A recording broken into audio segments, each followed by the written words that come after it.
മുതിർന്നവർക്കും കുട്ടികൾക്കും ഒരേപോലെ ഇഷ്ടപ്പെടുന്ന ഒരു അടിപൊളി ഒരു പാസ്ത റെസിപ്പിയാണ് ഞാൻ ഷെയർ ചെയ്യുന്നത്. ആദ്യമേ തന്നെ 2 കപ്പ് പാസ്ത വേവിക്കാനായിട്ട് ഞാൻ വെച്ചിട്ടുണ്ട് അടുപ്പത്ത്. അങ്ങനെ പാസ്തയൊക്കെ ഒരു വശത്തിരുന്ന് വേവുന്നുണ്ട്. പിന്നെ നമുക്ക് വേണ്ടത് ഒരു 4-5 തക്കാളിക്ക വേണം. ഞാൻ മീഡിയം വലുപ്പത്തിലുള്ള തക്കാളിക്ക് 4-5 എണ്ണമാണ് എടുത്തേക്കുന്നത്. വലുതാണെങ്കിൽ 2 എണ്ണം മതിയാകും.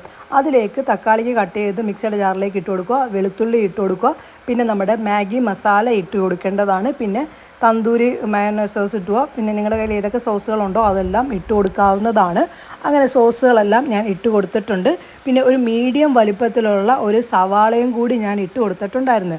പിന്നെ നമുക്ക് ഇതിലേക്ക് നമ്മുടെ പിസ്സയുടെയൊക്കെ മണ്ടയ്ക്കിടുന്ന ഒരു പൊടികളുണ്ടല്ലോ 2 എണ്ണം, അതായത് ചില്ലി ഫ്ലേക്സും പിന്നെ നമ്മുടെ ഒറിഗാനി സീസണിങ് ഉണ്ടല്ലോ അതും കൂടി ഇട്ട് കൊടുക്കേണ്ടതാണ്.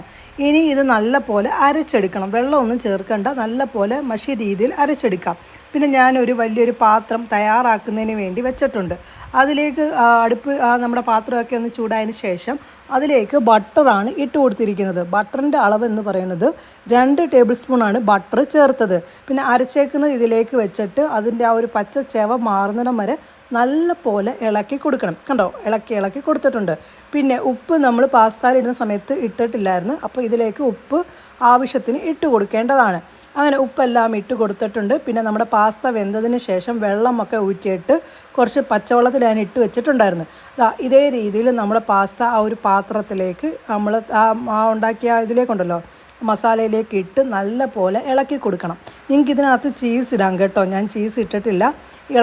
ഇളക്കി കുറച്ച് നേരം ഈ വെള്ളം ഉണ്ടല്ലോ, നമ്മുടെ പാസ്തയ്ക്കകത്ത് കുറച്ച് വെള്ളമൊക്കെ ഉണ്ടായിരുന്നു, അതെല്ലാം ഒന്ന് പറ്റി നല്ല പോലെ ഈ ഒരു കാണുന്ന പരുവമാകുമ്പോഴത്തേക്ക് തീ ഓഫ് ചെയ്താൽ മതി. സംഭവം കിടുക.